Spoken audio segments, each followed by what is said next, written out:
Well, first of all, thank you very much for coming to Roseann's birthday dinner.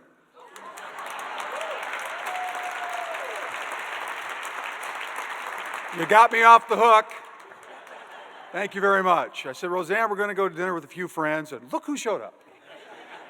So, thank you very much. I get a start tonight, and that's okay, because I know that Roseann has a lot to say, so I'm going to try to be as brief as I can, because what she's going to say and talking about how important the research is to us, I think will have maybe a far greater impact than me just kind of setting the stage. I appreciate the opportunity to tell you how much I hate cancer, and I know I'm not alone. I lost my father at the age of 59. Roseann was 5 months pregnant with our oldest son, who's sitting here tonight. My father did not know my kids. He was a smoker, and he died of lung cancer. Roseann has dealt with her own cancer. Her mother has had cancer. And I was diagnosed in 1998 with Hodgkin's disease. 5 months of chemotherapy and a month of radiation. I'm one of the lucky ones. My mother right now, at the age of 75, is going through a very rare head and neck cancer. The cancer is on the outside, not the inside. I wouldn't wish it on anybody. It's tough to watch. It's tough to see her struggle. She has had more chemotherapies than anyone should ever have in their lifetime. Yet at 75, she's plugging away. She goes out to dinner, wears her wig, doesn't care. She just keeps on moving. She's my inspiration. I've met a lot of amazing people along the way in this cancer journey. And I've come to figure out that we cannot just do nothing. Doing nothing is not an option. I spoke at a Tackle Cancer pre-banquet on a Monday night between Eastview and Apple Valley. Something similar to this, but the football players were all integrated at tables, two rival high schools. And Friday night they were going to play a football game, but their end goal was to raise money for cancer research and patient aid. I asked them 3 questions as I had them stand up, all the players and coaches. I said, sit down if cancer's affected a parent. Some of them did. I said, sit down if cancer's affected a friend or, in the coach's case, a coworker. Quite a few more. Then I said, sit down if cancer's affected an extended member of your family. Everybody sat down. I said, look around the room. You're 16 to 18 years old, and you see what cancer is? This is it. Is this okay? That's what I asked him. Are you okay with this at your young age to look around the room and see how it's affected you? And I said, it's not going to go away tomorrow, and it's not going to go away by itself. We can't sit around and do nothing. My greatest fear, like probably many of you, is that my kids will have it, or their spouses, or God forbid, my grandkids. And as I do stories on the news every night and I see these parents struggle with kids that are sick, I just can't even imagine what they go through. It's both inspiring and heartbreaking at the same time. I went to a cancer symposium in 1998 after I was diagnosed, and this woman stood in front of this group, and she said, cancer's the great sifter of life. What you thought was important in your life, once you get cancer, here comes the sifter. And the things you thought were important, they sift to the bottom. And the things that are important sift to the top. Family, faith, friends. And I was like the bobblehead doll sitting in the front row. My head just kept going like this. Oh my God, oh my God. She was right. I don't want to ever be remembered as a news anchor or a sports anchor. It's not important to me. I'm a father, I'm a husband, I'm a son, I'm a brother, I'm a friend, I'm a coach, and I'm a cancer survivor, and that's who I am.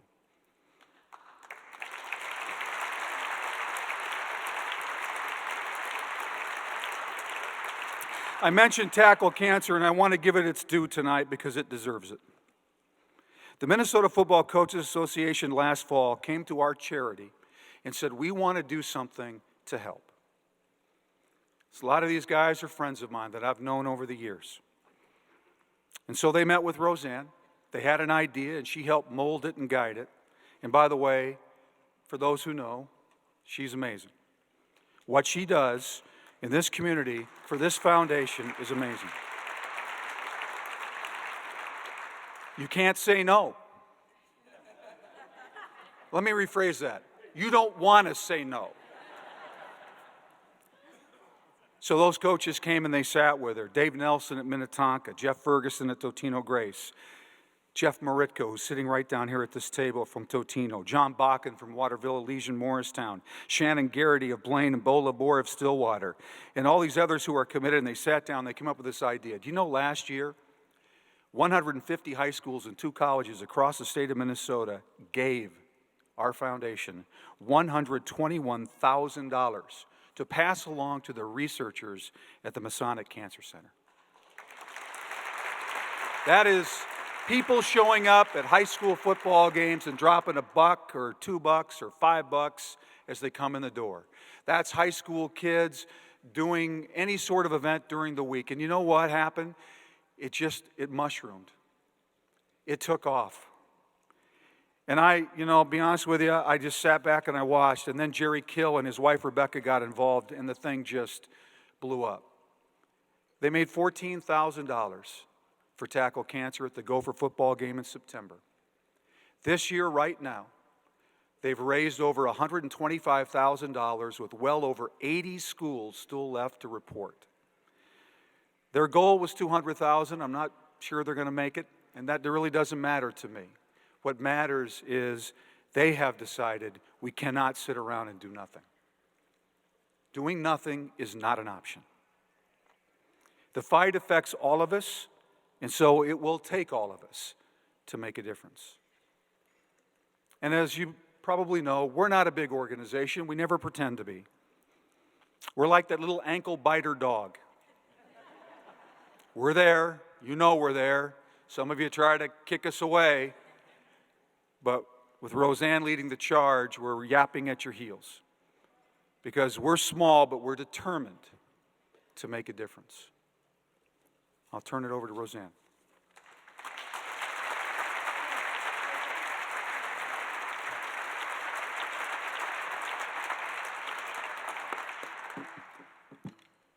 Thank you for coming to my birthday party.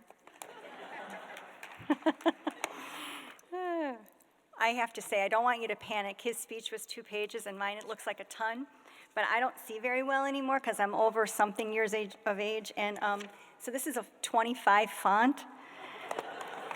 And I have my glasses here also. So if you don't mind, I'll throw them on.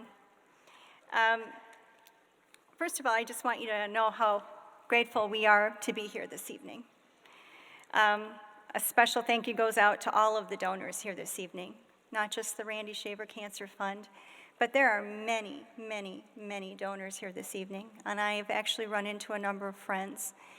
And I just want to thank you for your commitment to the Masonic Cancer Center and the University of Minnesota physicians. On another note, I'd like to thank the researchers and the physicians that are here this evening. Certainly, many of them I know, and I've worked with closely and supported them. We are so impressed by how diligently you work to find new treatments, new technologies in your efforts in this fight against cancer. And what a tremendous battle this is. The first question that I ask is, why are we here this evening? Why is Randy here? I don't know, did they get a 2-for-1? I don't know, did he come for free? I'm not sure what the deal is. I don't think that's the case. He's here because he's a figurehead of a charity, obviously. We're here, he's here because he's the figurehead of our charity that donates to the Masonic Cancer Center. He's also a public figure, and he's also had cancer. But why am I here? Well, some of you might think I'm here because I work for him. That is not the case. Probably think I am here to make him look good. Well, that's not the case because he looks just fine. He's 55, and I think he still looks great for his age after 30 years of marriage. He doesn't need me to make him look good. I think what's really interesting is that if I had worked for him, I would have been fired a very long time ago for high overhead and low productivity. Trust me, there aren't enough hot dishes in the world that I could make that would make up for the amount of shoes that I've purchased in the 30 years of our marriage. So I would not be a very good candidate for an employee of his.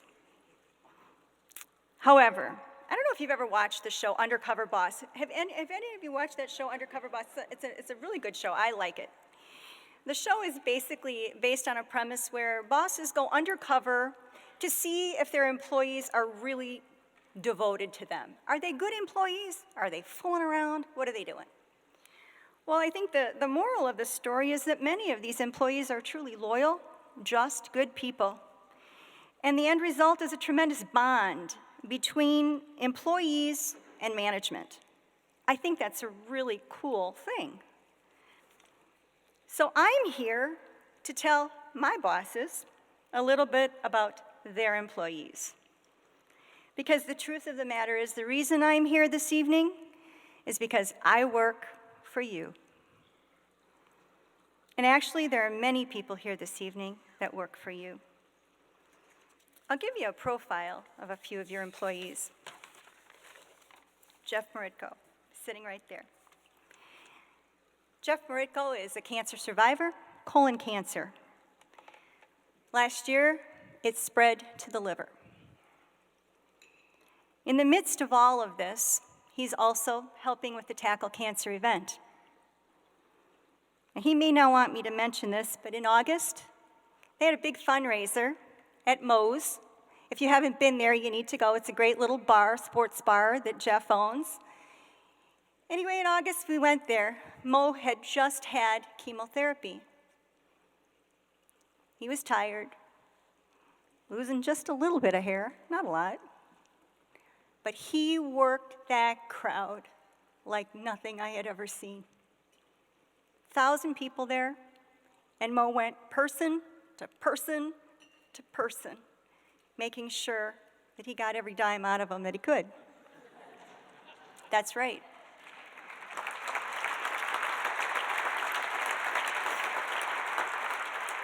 Mo's my idol. I know a lot of you go to parties when you feel well, and when you have a cold, you say, no, I'm not going to go to that party. He just had chemo and hosted a party for 1,000 people. Really? Mo, you're my idol. And then is his girlfriend, Rosie, worked her tail off that night. And I think her wish, is like many of ours, is to be with Mo for many, many years down the road. Because we as women, what we really want most is to make men miserable for as long as we possibly can. And we call that love. Right, Rosie? My wish is that she can make Mo as happily miserable for as many years to come as possible.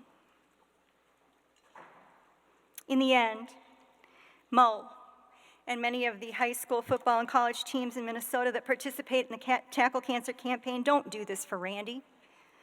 They don't do this for me. Mo works for you.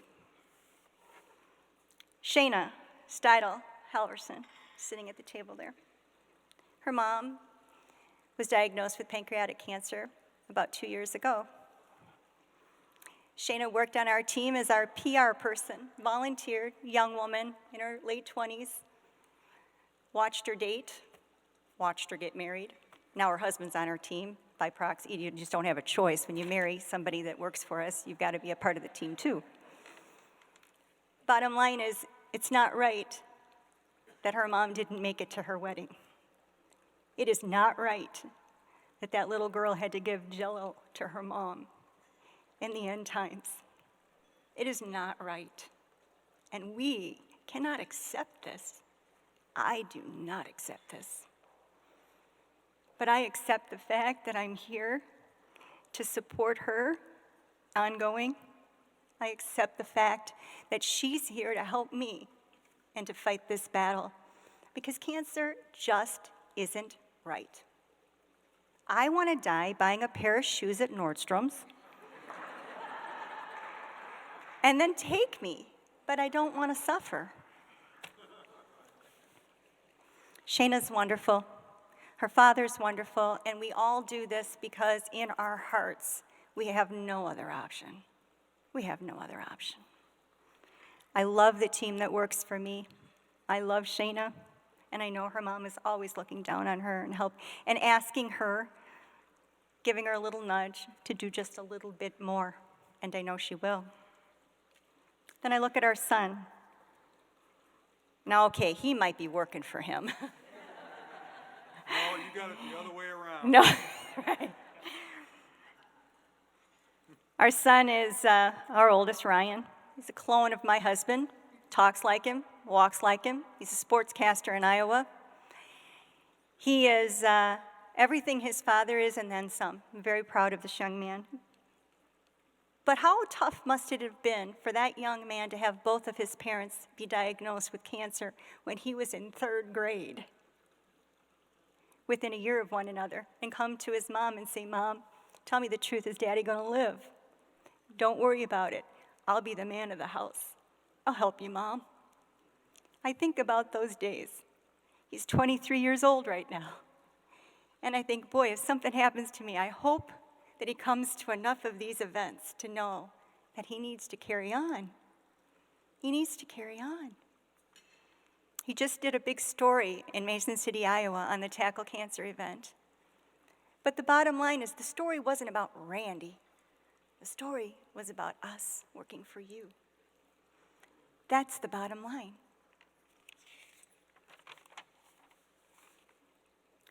Additionally, you may have heard, there are thousands of little girls that are going to be dancing to make a difference in January, and they'll present us with a check for about $13,000.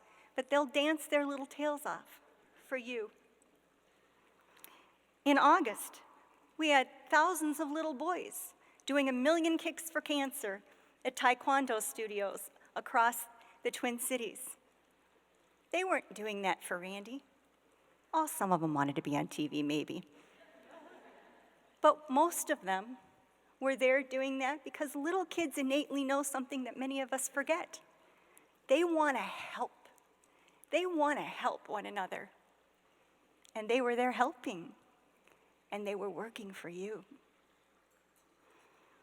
Now, I mentioned that I work for you.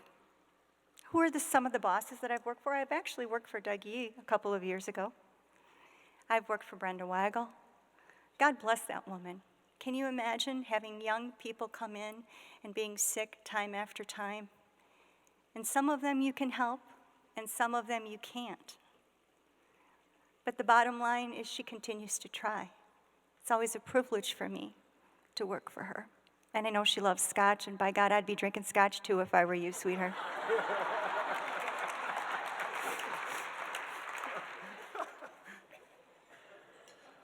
The reason that I'm here is to tell my bosses that it's a privilege and it's an honor to work for you. But what is our expectation of our bosses? Well, for some people, it's a big paycheck. For us, our paycheck is hope. Our paycheck is working for bosses that will leave no stone unturned in their efforts to find that hope. Our paycheck is working for bosses that when someone comes to me and says, "Roseann, I was told that there was no treatment left for me and I only have 3 weeks to live," that I make a phone call to Kathy Beenan and I say, "Kathy, can you help me? Do you know that that phone call actually occurred?" And not only did the doctors here help us, but that gentleman lived another 2 years, quality life. I made that phone call twice last week to Kathy. One with advanced stage melanoma, one person who works actually at Care 11, and another person with a glioma on the spinal on her base of her spinal cord. This was a 30-year-old woman that was given no hope. The doctors here gave her hope. That is what I ask of you. I ask that my bosses provide the shred of hope that folks need to spend just a bit more time with their families in the hopes that maybe one of these research protocols comes to fruition and makes a huge impact on their lives. In the end, I'm very proud of my coworkers. I'm proud of my bosses. I'm proud of everyone's hard work. I'm proud of everyone's collaboration. I'm impressed with some of the projects that I've seen here at the Discovery Showcase, especially that wine drinking. I'm all about that. I think we should all get on that bandwagon. But seeing this has only reminded me of how much more work that we have to do. Let's not allow these wonderful ideas that we just saw fall through the cracks. Let's make sure that we see these ideas through to fruition. Because in the end, these ideas could be the big paycheck that we've all been waiting for. In the end, these ideas could be the hope for the future and eventually the cure for cancer. Thank you so much for your time. Thank you for allowing me to share my birthday with each and every one of you. And just so you know, I'm humbled to be here. God didn't give me the brain that he gave most of you. He gave me the mouth. And it's my privilege to use it for you. So anyway, thank you.